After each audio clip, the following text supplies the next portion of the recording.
हमारे साथ है दिल्ली मीडिया कांग्रेस के प्रवक्ता नरेश जी। सर, मैं आपसे ये पूछना चाहूँगा कि जो जहांगीरपुर में हिंसा हुई है तो उसको दिल्ली पुलिस जांच कर रही है, तो क्या आप लोग सर्वोच्च न्यायालय की मांग कर रहे हैं कि सर्वोच्च न्यायालय की निगरानी में ये जांच हो? तो क्या आपको लगता है कि दिल्ली पुलिस पर आप लोगों का भरोसा नहीं है?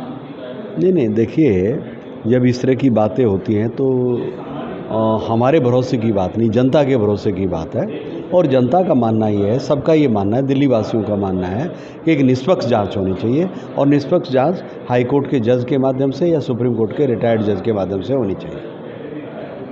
कहीं ना कहीं आपको ये लगता है सर कि 16 अप्रैल की जो घटना हुई, हिंसा हुआ, उसके बाद लगातार ये जो बुलडोजर अतिक्रमण हटाने चल रहा है, तो क्या आपको लगता है कि ये साजिश है? देखिए, मैं इस मौके पे एक बात ज़रूर कहूँगा कि एक ऐसा माहौल बनाया जा रहा है कि गवर्नेंस का सिंबल बुलडोज़र बनाया जा रहा है और ये बहुत ही दुर्भाग्यपूर्ण है। सरकारें संविधान से चलती हैं, सरकार कानून से चलती हैं। ये डर का माहौल और ये सारी चीज़ें बनाई जा रही हैं, इसकी जितनी भी निंदा की जाए उतना कम है। जिस तरीके से मध्य प्रदेश के अंदर, जिस उत्तर प्रदेश के अंदर बुलडोज़र शब्द एक पर्याय बन गया है गवर्नेंस का, उसी तरीके से दिल्ली के अंदर भी ये बुलडोज़र शब्द पैदा किया गया है। हमारे साथ मौजूद हैं दिल्ली मीडिया कांग्रेस के उपाध्यक्ष अनुज अत्रे जी।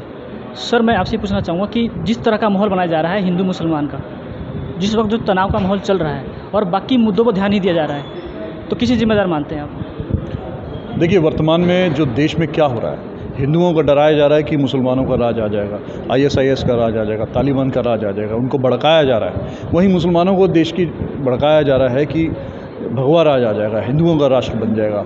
तो ऐसा करके लोगों में एक उन्माद पैदा किया जा रहा है, एक धार्मिक भेदभाव पैदा किया जा रहा है। उसके पीछे कारण है कि वर्तमान की जो सरकारें हैं, जो खासतौर से देश में जो सरकार चल रही है, उनके इस समय विफलताओं की एक सूची इतनी लंबी चौड़ी हो गई है कि वो जितने बड़े बड़े इन्होंने सपने देश की जनता को दिखाए थे, वो सपने तो उसके आसपास पहुंचना तो दूर, जो वर्तमान की जो स्थिति थी, जो अच्छे दिन का जो वायदा किया था 2014 से पहले, आज उनसे भी इतने बुरे दिन दे दिए हैं।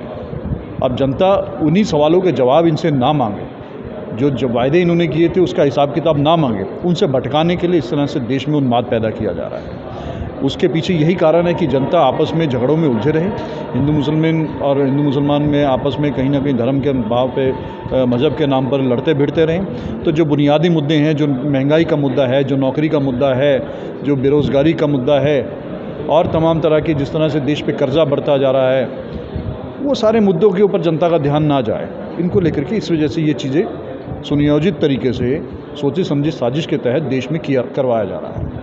Thank you sir. हमारे साथ है दिल्ली मीडिया कांग्रेस के अध्यक्ष अनिल भारद्वाज जी। सर, मैं आपसे पूछना चाहूँगा कि भाजपा नेता कपिल मिश्रा ने कहा है कि जो जहांगीरपुरी में जो बांग्लादेश घुसपैठिए हैं, ये उनके द्वारा हिंसा हुई है, क्या कहना चाहेंगे?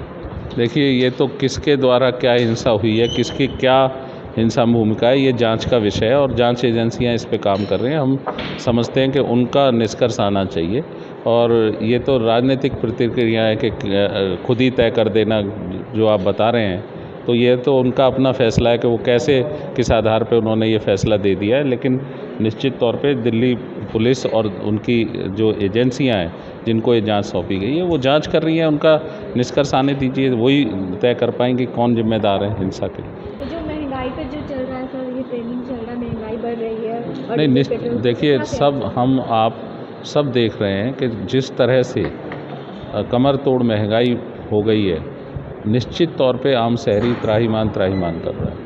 दिल्ली की अगर हम बात करें तो दिल्ली में फ्यूल प्राइसेस इतने बढ़ गए हैं पिछले दिनों में, जब सरकार कहती है हमारा नियंत्रण नहीं है, बाज़ार का नियंत्रण है। अगर बाज़ार का नियंत्रण है तो चुनाव के दौरान भी बढ़ने चाहिए, चुनाव के दौरान नहीं बढ़ते हैं। जैसे ही चुनाव ख़त्म होते हैं, पिछली बार भी यही हुआ, पिछले साल भी इसी तरह का दोहराया गया, आज भी जैसे ही चुनाव ख़त्म हुए फिर बढ़ गए। तो आज दिल्ली एक जीवंत शहर है। दिल्ली में एक जगह से दूसरी जगह जाने के लिए फ्यूल की आवश्यकता है। दिल्ली में आज जो गैस सिलेंडर है वो मेरे ख्याल से अपने वेट में दुनिया में सबसे ज़्यादा महंगा, 440 रुपये का गैस सिलेंडर 2014 में कांग्रेस शासन में था, आज 950 रुपये का गैस सिलेंडर है, डबल से भी ज़्यादा है। तो आज जो बुलडोज़र चलने की ज़रूरत है वो महंगाई पे, वो बुलडोज़र चलने की ज़रूरत है बेरोज़गारी पे, वो बुलडोज़र चलना चाहिए दिल्ली के पॉल्यूशन पे। जहाँ कुछ काम नहीं हो रहा है और सिर्फ यही सब कुछ माहौल जो है इसमें आरोप प्रत्यारोप करके बात ख़त्म कर दी जाती है। ये अच्छे जो जनहित के विषय हैं वो आपने जो बात कही है उस पे काम हो। Thank you sir. ये थे अनिल भारद्वाज जी, जिन्होंने कहा कि इस वक्त जो माहौल है तनाव का, उसे भरने की ज़रूरत है, विश्वास कायम करने की ज़रूरत है। दिलीप कुमार शर्मा, समाचार वार्ता, दिल्ली।